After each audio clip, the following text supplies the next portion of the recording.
anger, it's a self-defeater like 100% of the time. Like, it's a self-defeater. There's this thing, right? And I know all you guys can relate to me. That feels good. It feels good when you let it out for that second. Like, just like a drug does, just like many other bad things. But after that second of letting that punch go, or calling someone that horrible name, after that second, you realize the fucking wreckage you have just created. On this episode, as I think about it, anger is something that so many people deal with. And if you do not learn how to manage it and you can't control it, it can just hinder your success to such a degree, whether it's relationships, whether it's business, it doesn't matter. All three of the co-hosts on this show have had problems with anger from time to time in their past and found ways to manage it. And in some cases, it's taken us down. And in some cases, we've used that fire and learned how to walk away from situations that could deter us from long-term success. I really believe that a high amount of people can benefit from this show. I'm excited that John, myself, and Maurice all opened up about it. And once again, at Business and Biceps, we're trying to bring major takeaways to your life so we can, help enrich it from decisions that we have made in the past that have helped us and hurt us. We lay it all on the line for you guys today at Business and Biceps. So enjoy the show.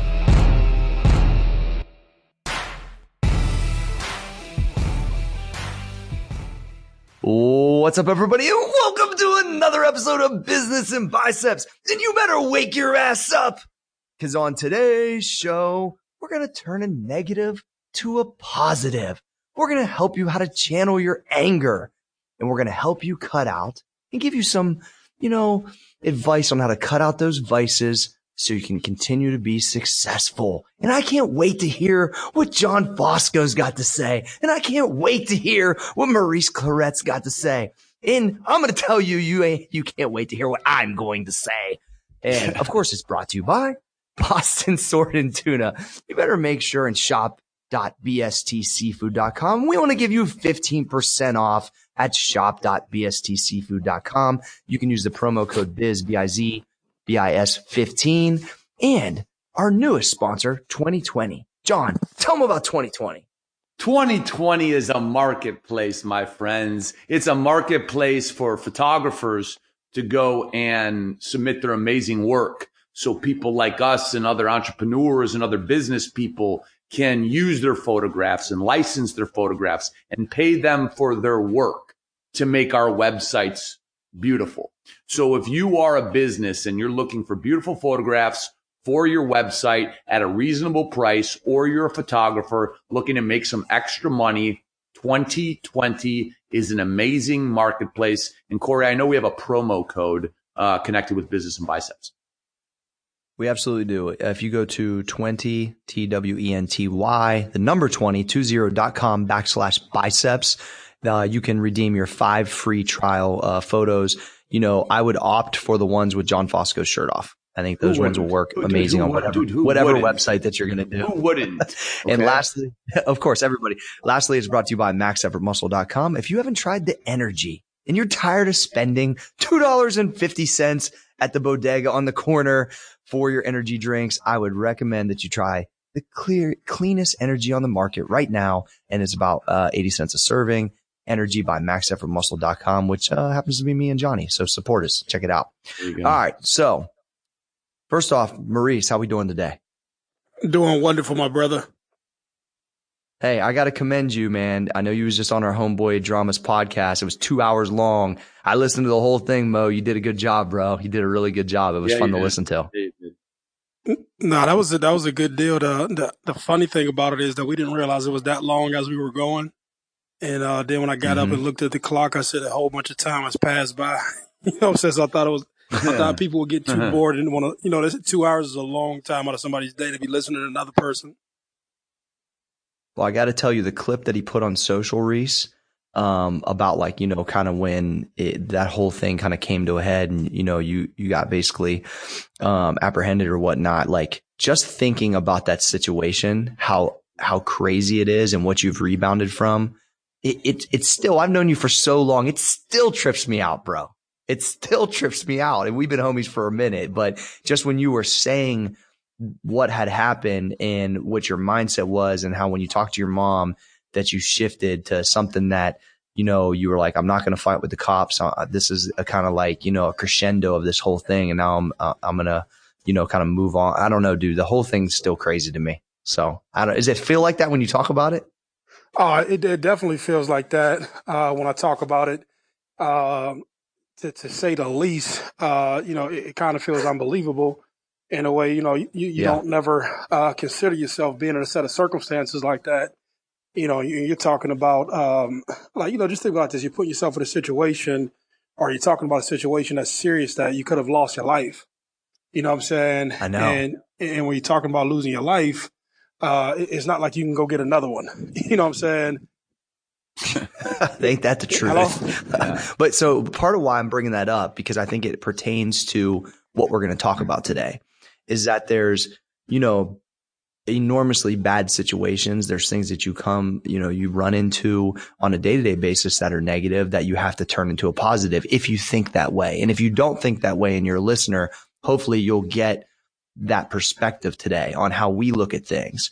And whether it's that situation, which you rebounded from, Maurice, and John and me have had multiple situations. I think what I love about what we do here at Business and Biceps, guys, is we are able to talk about stories and protocols and how we operated with them. And John, I want to give you the floor first and talk about when you think about bad situation turn into a positive. Do you have one or two stories or something that you can kind of lead the listener on how they could operate? I'm sure you do. So I'm gonna give it to you, brother. Yeah. So, you know, when you're talking to Maurice, I mean, what he said resonated with me. It's like when you're talking about a life and death situation, you don't get a second life. Everything else in life, you can redeem yourself. But when you're talking about life and death, there is no redemption unless you believe in redemption after life. So, you know, when I overdosed and I had a cognitive thought of, well, you can't move, you can't breathe, you're going to die. And I woke up and I did not die.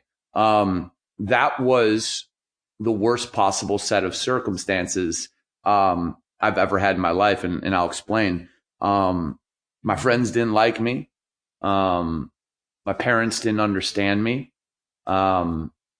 Everyone that was close to me was intimidated by me, so they wouldn't give me the truth. I isolated myself through extreme addiction, and you wake up and, you know, you're on the floor and, you know, you're covered in throw up and blood, and you just realized that you got a second chance. And at that moment, when you realize, you know, this doesn't have to be life or death, but I'm just using my story. When you realize that you got that second chance, it's like, oh my God, now I have an obligation. I have an obligation because, not to say I didn't deserve a second chance, but I got one, right? That was a feeling. I got one.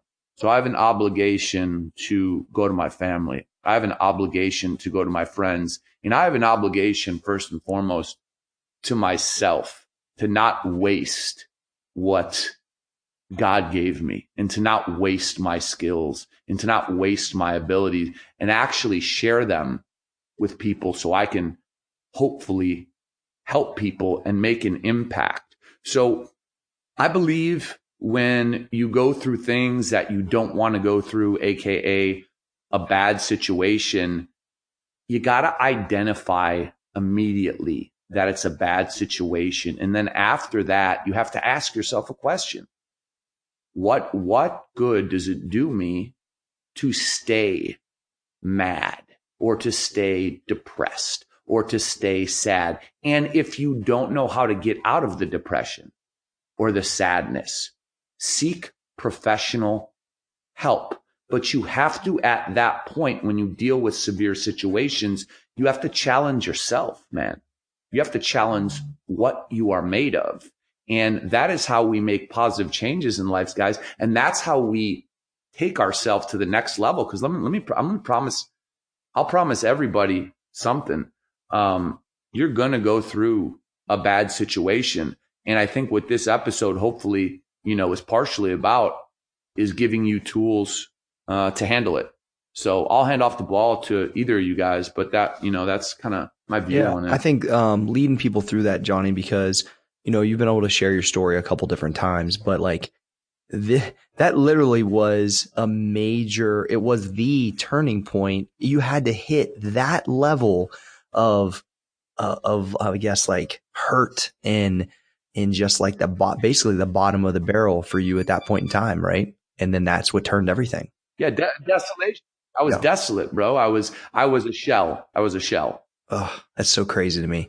I don't have anything as like life and death oriented, I guess, that I can share, but I think, in life, if you're trying to, basically better yourself, I think you get many wins out of things. And over time you build upon them. And I think when I started to realize that when a situation presents itself to me, that I need to find a way to turn it as fast as possible, if it's possible, right? Some situations are, you got to get through them and then rebound. But I always think to myself, what is the positive of this? What is the way I can turn it into a positive? And I guess the major situation that I've done that with that was very, very hard for me was when my dad passed away. And that's where my chapter of Daily Perspective came from. And it was really, man, I was searching for it for days, Johnny.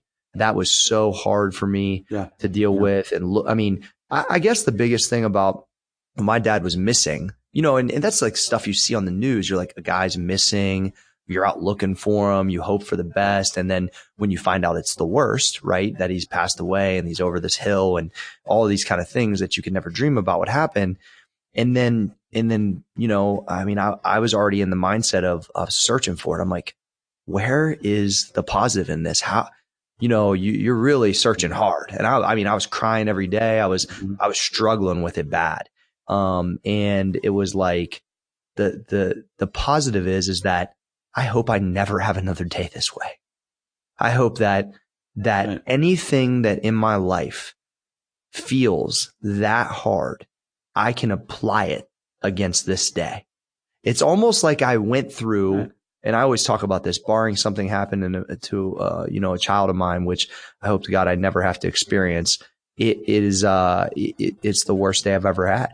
And nothing is compared to it. It doesn't matter if there was a business deal that went bad or somebody doesn't fucking like me or, you lost money. It has nothing. None of that shit matters compared to what I felt, the hurt I felt that day. And me and my old man weren't even that tight. So it's like, anyway, I think that even in that type of situation, being able to try to find what could positively affect the rest of my life. And I got to tell you, it did. And it has. It's been a decade since he's been gone, and I still apply that kind of mindset to the things I do. So I think it's been majorly big, and I'm sure you do too, Johnny, right? When there's times you're feeling sorry for yourself, do you reflect on that? Yeah.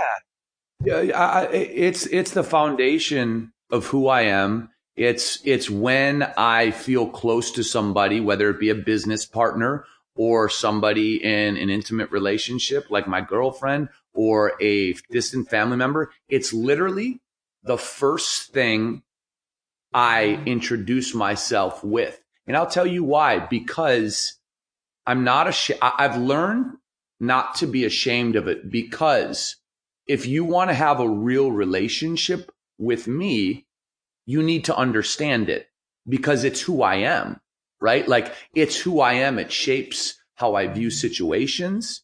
It shapes how I talk. It shapes how I think. It shapes how I walk. So I think what a lot of people may do, and I don't want to make a generalization, is that deep, dark secret, that pain, right? They try to do the opposite. They try to hide it from everybody. They try to not talk about it with people. Well, I would highly recommend to practice this.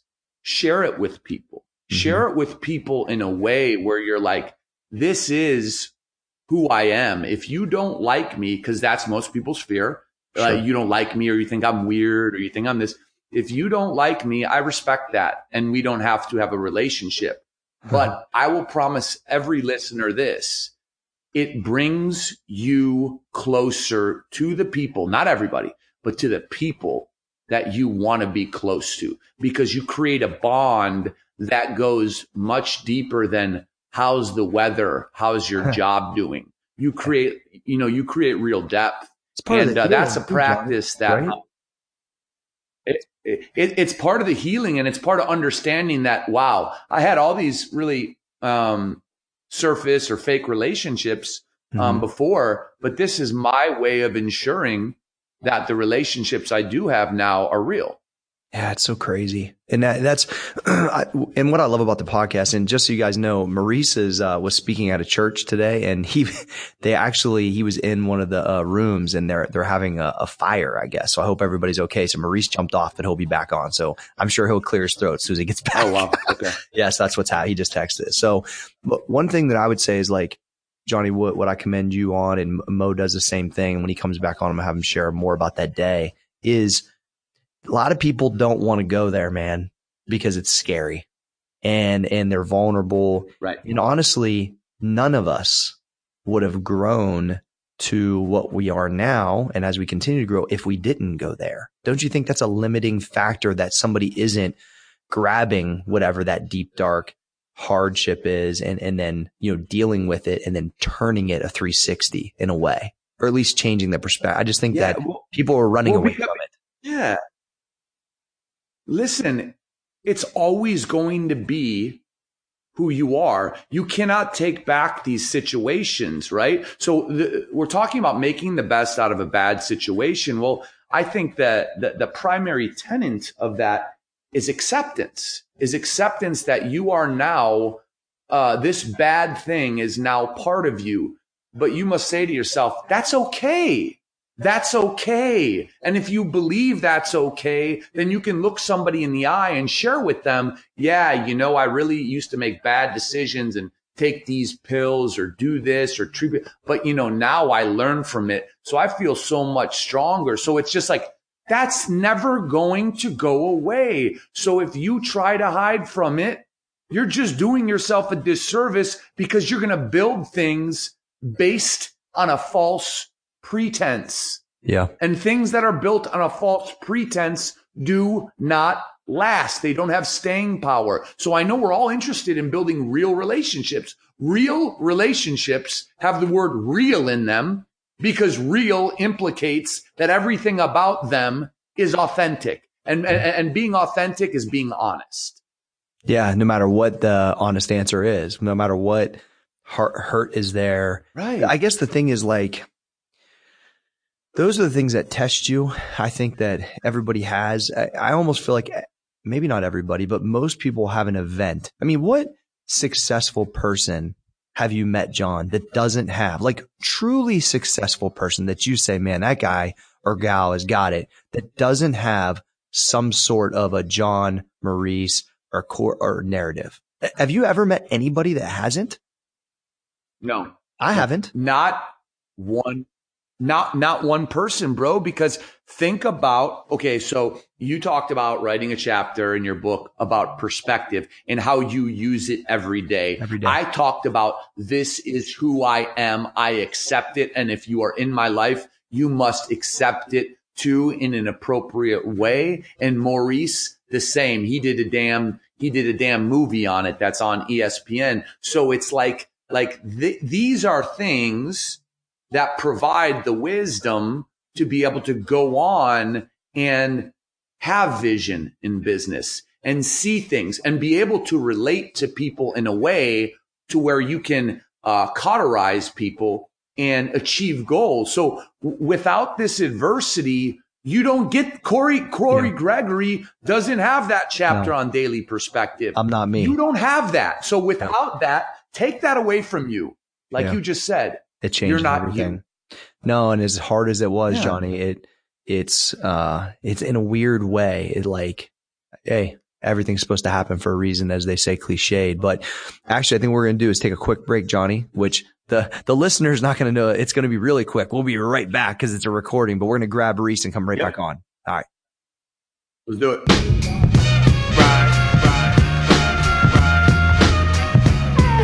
halftime.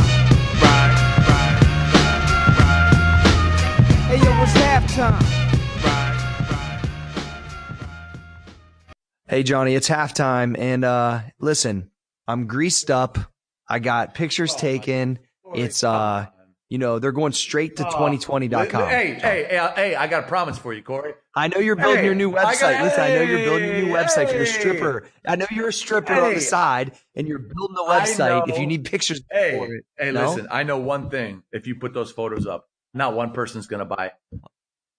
But John, they're free. If you go to 2020.com/biceps, you can get 5 for free for your website of me. Hey, listen, if we're talking about me greased up, now we're talking about shutting down servers. We're talking about shutting down the amount of servers Google, Apple, Facebook, all of them. Amazon, all of them combined, shutting them all down. The problem is that would actually be a national security threat if they gave away my photos for free. But the point is, if you're going to build a website, you can't just rip pictures off the internet of random shit and put it up there and then sell stuff around it. It is infringement. So if you want to be a serious ass fucking business person, you got to look at 2020 when you're building this stuff. Basically, they have 350,000 photographers that have all this info there, all these pictures and all these resources. I have something to say.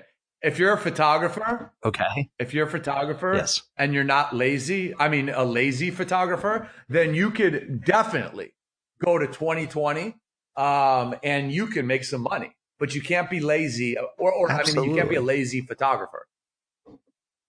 Yeah, of course. Make sure you go to TWENTY20.com/biceps for your free 5-photo trial. They want you to check it out. They want you to show you, basically you can make your website look ultra dope by using 2020. Lots of pictures of my dog, Bambino. You could put them all over your website. And just like I saw, my man Mike Scola's truck, even in St. John in the Corey, Caribbean, he was diving. Boston, Corey, he was scuba diving, dude. He was like 2,000 feet under the sea, like the Little Mermaid under the sea. The song was going, all that stuff. And he was grabbing the flounder, he was grabbing crab, he was grabbing lobster. And listen, Mike does not just dive. Mikey Scola does not just dive in the Boston Harbor. This man goes on, he might be the most interesting man in the world. Now that the guy from Dos Equis has changed, I really think Mike Scola could take that spot. Because I don't know, I don't know too many other guys who go like Jacques Cousteau, 4,000 feet under the water where it's black, and they come up and they bring octopus. Dude, I heard he was fighting an octopus, like a 40-foot octopus, and he won. And then he sliced it up, and then he put it on ice, and he sent it out to me the next day. This guy's serious about his business. So Mike Scola is the new Dos Equis guy. Yeah, for sure. Absolutely. Yeah, absolutely. Accurate?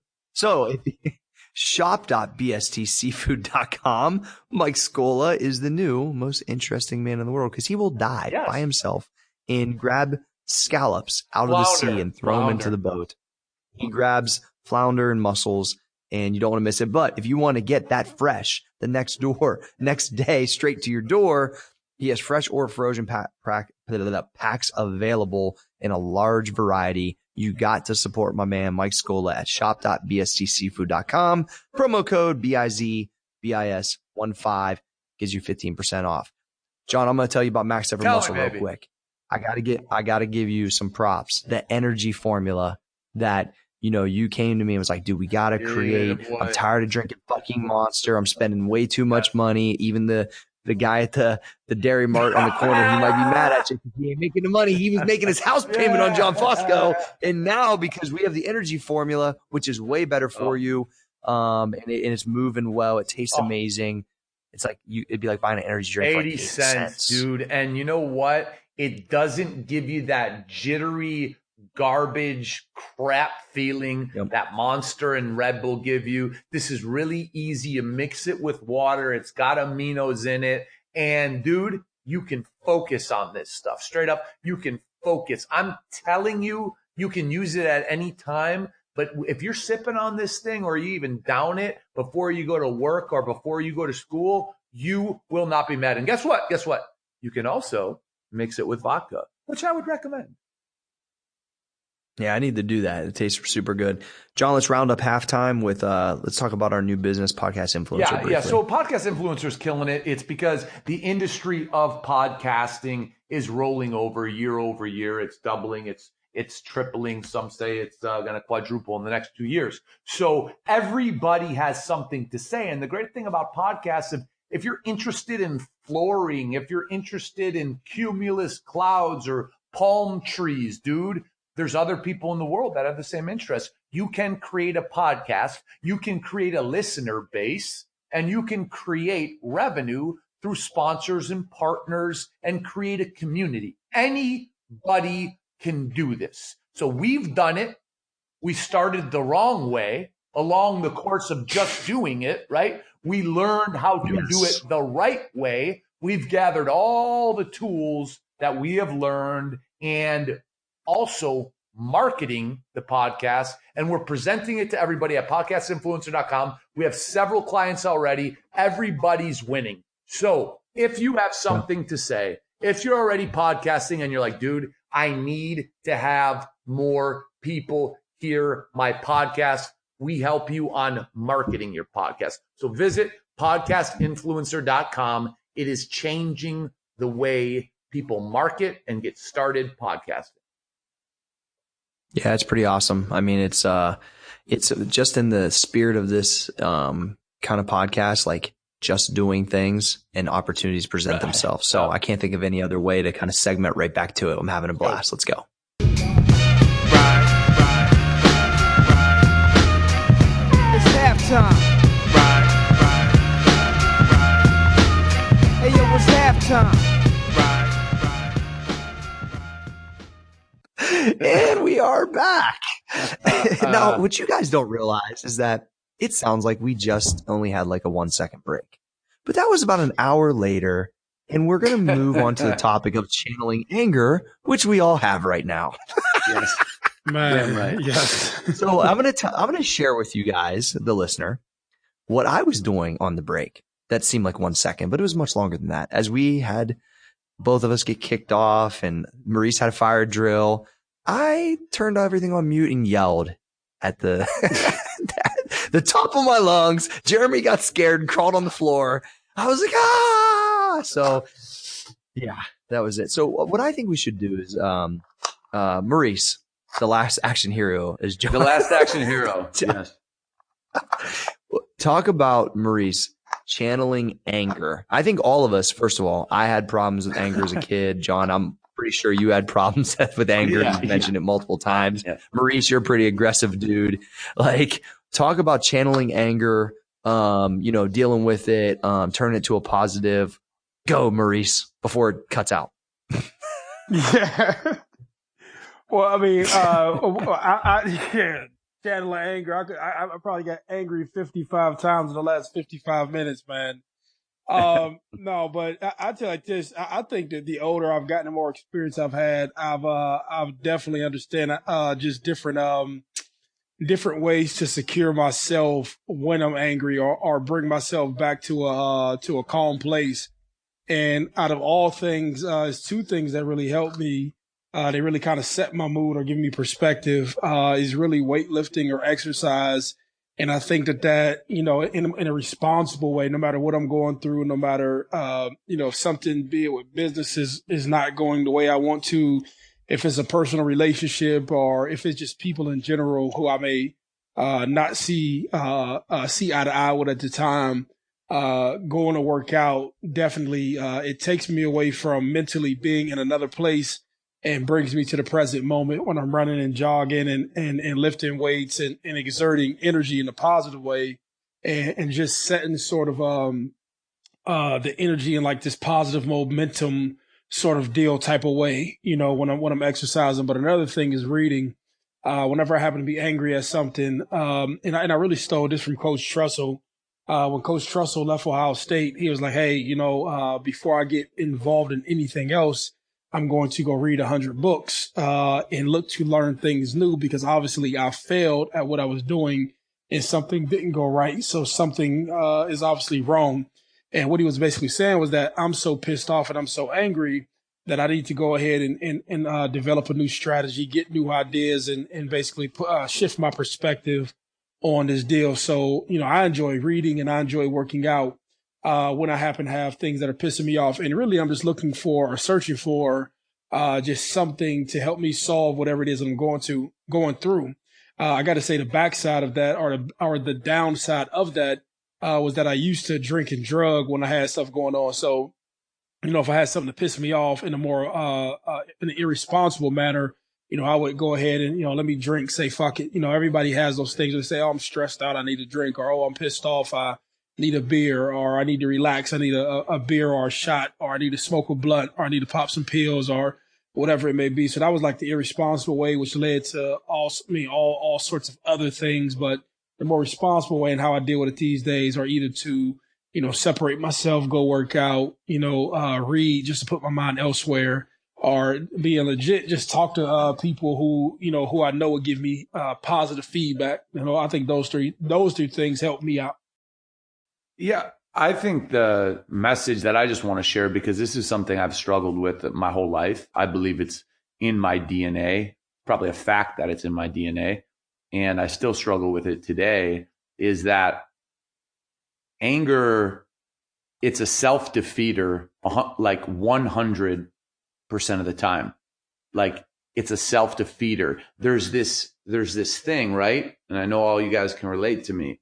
That feels good. It feels good when you let it out for that second, right? Just like a drug does, just like many other bad things. But after that second of letting that punch go, or calling someone that horrible name, after that second, you realize the fucking wreckage you have just created. And that's a product of letting the anger beat you. So I would highly recommend that people look at anger as an opponent. All right, it's me versus you, right? And let's plug our healthy ego in right there. It's me versus you, motherfucker. Are you going to win or am I going to win? Because if I'm going to win, I'm going to walk away. I'm going to breathe. I'm going to think. I'm going to activate my mind, because anger is just a boom reaction. It's just a reaction, right? And then the opponent wins. Anger is a motherfucking opponent that beats your ass upside and downside till the day you die, if you let it. Because I promise you, things are going to piss you off till the day you die. So unless you figure out how to take out that opponent, you're going to keep getting your ass kicked. And the things I have learned, and I have not mastered this, but the things I have learned, I touched on a couple of them, are time. Separate yourself. Take time from whatever's pissing you off, right? Walk away, literally breathe, activate your mind, shift it onto something else, shift it onto a conversation with a positive person, a book, anything, shift it, activity, go shoot fucking some baskets, dude. Go lift a weight, right? Go hit a heavy bag. And then just have space to think about what happened 20, 30 minutes after it happened. And then decide if you want to go punch that person or if you want to call them a horrible name. Because 100% of the time, if you actually go through those steps to avoid it and beat your opponent, which is anger, you are never going to decide to go after somebody and hurt somebody in a verbal or physical way. So I think everybody needs to view it as an opponent that you're going to be fighting your whole life. Yeah, I tell you, Johnny. Go ahead, Reese. I was just going to say that I learned. Well, it took me a while to learn this, but hitting inanimate objects don't help anything. I was the kid that would punch holes in my walls, drywall, like get mad because mom told me I couldn't do this, or this girl did that, or like I'm that's not the proud same as of a that. drug. Yeah, I'm not proud of that, but that's how I operated for a really long time. Most people probably wouldn't think that of me because of kind of the way I am, but I still can feel that, and it's usually people that you love, or it's, some situation, and it can soar me to like 1 million way faster than probably people would think.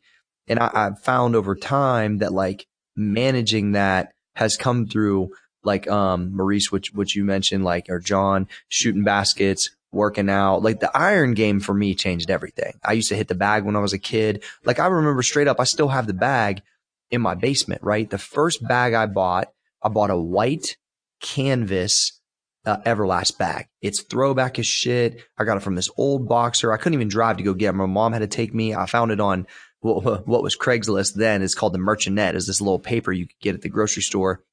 And people would have listings for sale. I bought this bag off this guy. It was an old boxer. And I remember specifically when I hung that thing up, as soon as I would have issues, I didn't even have gloves. I was bleeding all over this thing. There's still, and when I see it in my basement to this day, it's got people's names written on it. It's got blood all over it. Literally between that and lifting weights is how I started to get that. I call it angry youth out of, under control. And I don't know whether that anger stemmed from, my parents not being together or me being pissed off about my situation or all that included, but working out did that for me and helped me kind of manage that. And even as an adult, all the way up until, recent times, it doesn't happen very often, but I feel that level of rage come on, and I've never abused anybody or hurt anybody, but it's like, yeah, I would find myself like wanting to light up a wall, and I'm just thinking, what are you doing? Like I could process it better as a more professional person at this point in my life. But there's one thing I want to share this story. I think I told it one time, but it's a long time ago. I've only not placed in one bodybuilding show my entire career. I've competed probably 20 times. I've got at least in the top 5. Well, there was one time I got 6th. So, I'm coming off stage. I didn't prepare as well as I should have. I didn't follow the normal things that I do. I tried to do something else that, I've never tried to do again. I'm walking off the stage and literally it was like a red blinking dot on this locker because I was like in a school or whatever. And I took a right hook to this locker so hard that all these bikini and fitness chicks were lined up like 20, 30 deep. I scared every fucking one of them. I mean, I hooked this thing like I was trying to hit Mike Tyson, and it made me feel better, but it scared everybody. I look like a big idiot, and I look like what the hell is this dude doing? Like, how is he this immature? And all these things. Like John said, it helps for that 1 second, but it's fucking wrong. And so I just think like I had to find something, and exercise was most of it. And I think just the way I process things. But when I feel it come on, I have those things just like John talked about. Take a walk, go do something that can blow steam off of. And training has always been that way for me. So you got to have an outlet to control because everybody can go through these things. And you got to find a way to manage it. So go ahead, Mo. Yeah, I mean, I had so much to say and still have so much to say about that.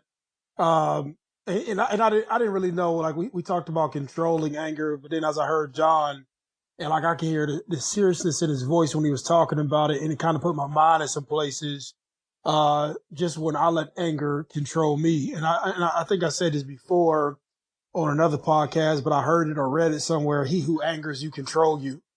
And, I can remember, just on so many instances, like when you're super emotional and wear your emotions on your sleeve and you don't have the ability, to manage your anger, how, just either decisions made either create like shitty ass perspectives towards you or just how nobody wants to be around a fucking angry dude. That's like real, like that's why I love this podcast because you can talk about shit you can't get in the classroom. Like, if you could be the best guy at something, but if you got like sort of like the angry guy, the tough guy, the hothead guy sort of syndrome, I don't give a fuck how talented you are or how good you are or how many fucking deals you can get done or whatever. Just nobody inherently wants to be around a guy whose emotions are everywhere or who at a whim can fucking just, jump off the handle and he seems or poses a threat to people. And I got to say just for myself, and I can only speak for myself, that was the biggest thing that I had to control post incarceration, because I had seen that, just my imagery in general and the things that I had done were so far left that, people don't want to be around that shit that, like nobody wants to be in the workplace or around somebody who just, who exudes or that they can take it here, in a matter of seconds. But also on the flip side of that coin, you don't want to put yourself in a situation where you're conditioning yourself to respond to everything in an angry way. And then when something actually happens that has some level of severity, or when anything happens that isn't that serious, you're just so conditioned to just being fucking angry that you make a mistake or a choice that isn't like very responsible. You fuck somebody up and they die or get shot or shit like that. Or a conversation goes a whole lot further than it needs to go, and it just becomes like a fucking pissing contest. And I have so much to say. I remember a gentleman in prison. He is like, man, just remember, anger is one letter short of danger. He is like, just remember, when you're in the anger zone, you're in the danger zone. And more than anything, I guess when John was talking, it kind of like triggered in my mind of how dangerous an individual becomes once they become angry. Because literally all of your cognitive skills and processing information and consequences, you just constantly shutting those things down. And I think I may have a different filtering process because, I've been to prison from some of my shitty ass decisions. You know what I'm saying? And essentially that's all I'm doing. I'm just trying to put some positive messaging into this podcast to just encourage a person. Shit, I get angry all the time, and believe you me, I can fucking move all the furniture in the office if I want to, in any office I go to. But I just know, I don't want to put myself in a situation where I'm either jeopardizing all of the things that I've built up for myself and stopping that momentum, or I just don't want to put myself at odds with anybody, because you don't know, a person can be fucking scared of you from blowing up on them. And just out of fear, right, you can end up in just a situation you don't want to be in. So I think it's highly important just to understand the different dynamics in the anatomy of anger and so many things that stem from it, and just having supreme control over yourself. Yeah. I want to add something. Maurice said, people can be scared of you, right? So we all come from different backgrounds, and different backgrounds have different tolerances for behavior. So I'll tell you, when I first started dating my girlfriend, I come from a background where there was violence around, where there was anger. And so obviously I have a higher tolerance for like, oh yeah, he said this, she did this, whatever. I could just shake it off, right? Because I've been exposed to so much. Well, we had an argument, and I was standing on one side of my counter in my kitchen, and she was standing on the other. And I got really upset, and I like open hand smacked the marble on the counter. And she literally looked at me like she saw a ghost. And to this day, she talks about how at that point she evaluated whether or not she should be in this relationship. And it literally still throws me for such a loop, but I respect it. I respect her. And here's why it throws me for a loop. Because from my perspective, from where I come from, that ain't shit. Smacking a counter? That's like nothing. That's like a daily occurrence, right? But I need to be aware as a responsible adult that, dude, that ain't normal. It ain't normal to fucking act out and slap a fucking counter. In my mind, I'm saying, hey, I'm not hitting anybody. I'm not slapping a person. What am I doing wrong? Like, I'm just fucking, what am I doing wrong is I'm letting my anger get the fucking best of me. And guess what? The consequence was almost somebody I fucking love leaving me because it appears that this man, AKA me, has no fucking control. And I just want you guys to understand that there's different perspectives when it comes to tolerance. That's why anger can be so dangerous, because to this day, if she never would have said that to me, I would have no fucking clue that slapping a counter is bad. But now I do. You know what I'm saying? That's how dangerous it is. I just want to let everybody know. It's all what you're used to, John. What you saw growing up, which was extremely unfortunate, was your normal. And right. I mean, and that's so you slapping, like, my dad wasn't really like a person who lashed out like that.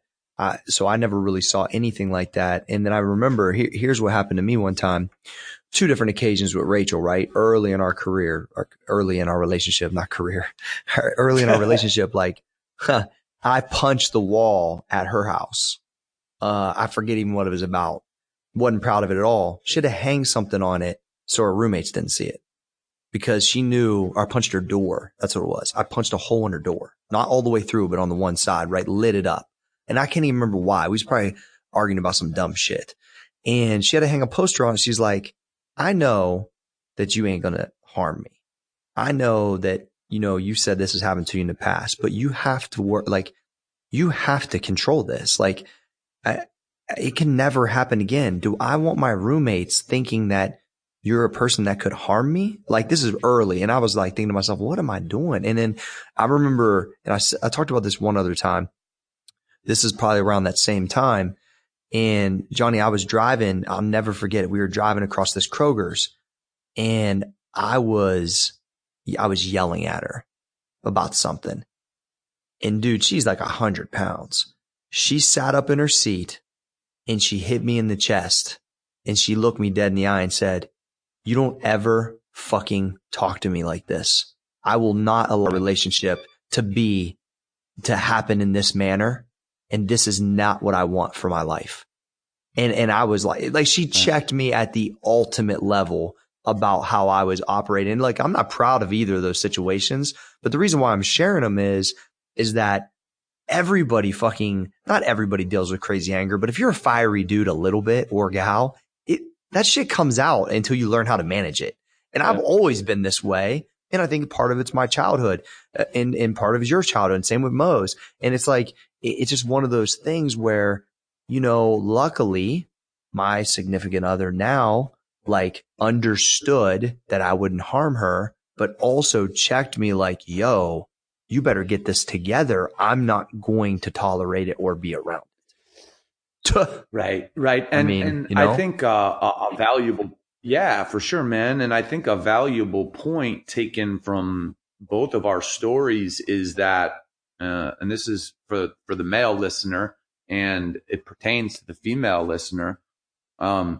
Men are genetically and physically, obviously, larger, stronger, and physically intimidating if we let our anger get the best of us. So we need, guys, you have to be aware that even if you would never, ever touch a woman, grab a woman, do anything like that, they are always feeling vulnerable when they see a male, boyfriend, whatever, husband, it doesn't matter, get angry, because if something goes south, they don't have a way to defend themselves. Okay. That's fight or flight, man. We all get that. And we have to remember, like, when we're battling anger, the people we can potentially affect matter. And in 100% of the circumstances,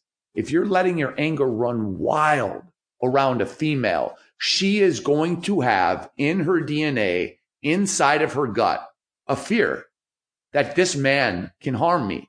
Because, unless you're Ronda Rousey, right? The man can harm you. We have to remember that. And I never thought of that until I had, a strong woman educate me on that. Like, dude, when I see a guy get angry, what if he turns it towards me? I can't do anything about it. Like, these are things people need to think about, guys, and you need to think about, because anger is a son of a bitch. It's worthless, and all it can do, here's a really dangerous thing about it, right? What it can do is push people away from you, and they won't even say anything. So you'll be like, why is this girl going away? She may not want to bring it up because she may be afraid that you're going to get mad. That's her fear, but that's also why she's going away. So the awareness of how dangerous something like anger is has to be at top of mind when we are around the opposite sex, and just in general. But the reason I'm bringing up the opposite sex is because Corey's story, my story, they intersected on that point. So I would just like you guys to take that away. No, it's good, Johnny. I think I could have potentially, if I would have not controlled it, lost the person that, I'm going to spend the rest of my life with. I found her at 20. And if I couldn't have got my shit together, like, dude, my grandparents are celebrating their 70th wedding anniversary this weekend. Like, I can't fucking wait to go to the party, see all the family, like 200 people are coming to this thing. It's like an unbelievable accomplishment, right? And it's like, I don't know if I'll make it 70 years, but at the end of the day, I mean, I got with her so young that, you know, if I couldn't have controlled that and she didn't check me on it. And I don't even think it was an issue that arose often. It's just when it did, it was at the level where it probably was a little scary. And here's a major thing. The person that you're with, if it's the significant other, especially in the male role, you're there to protect them, not make sure they're scared of you. Like that to me is everything. That, you know, right. The best thing that my kids and my wife tell me, like, I'm not that aggressive a person. I don't like confrontation or fights, but I will if I have to protect my family. And they know that about me. They know it's there, right? Rachel's seen it. She knows it's there when it's needed. I try my best not to bring it out, but when shit goes down, it'll come out. And it's like, but they should think that they're safe, not think that they're potentially a bomb would blow off to where they're scared of it. And that was what I noticed, that she was starting to borderline when that would go to that point where she was like, whoa, you know, and I'm sure you kind of probably maybe experience that same thing, Johnny. And that's not a way you should ever put your person. They should never feel that way around you. Correct? Oh God. Like, I mean, you bring up a great point, because when women, to my understanding, are, you know, evaluating a partner or just evaluating a comfort level around a male, he makes me feel safe is definitely a top 5 thing to them. Literally, it's just, you know, man to woman, that's as old as time. So he makes me feel safe can quickly turn into he makes me feel scared. And when it goes there, bro, it's over. And you know, I guess to segue this a little bit into business, it's like, you have to remember, regardless of how successful you are, or, you know, if you manage 5 people, or if you have power over anybody in any corporate structure, if you're a policeman, if you are a bank teller, anytime when you're in a position where you could tell someone something and they can't really control it back, you do not earn the right. You have not earned the right. Power has not given you the right to act out through anger. It has not given you the right. And so many times, especially in business, that's what I'm more exposed to. People think that when they get to a certain point, they believe they've earned the right to act however the fuck they want. Hey, man, I've done this. You can't say, well, yeah, maybe some people can't say shit to you. Maybe your employees can't say shit to you. They can't talk back to you. And people are afraid to lose their jobs. And your wife's afraid to break apart the family. And your kids are afraid of, it's like, you never earn the right to let anger be part of what you offer to this world and to people.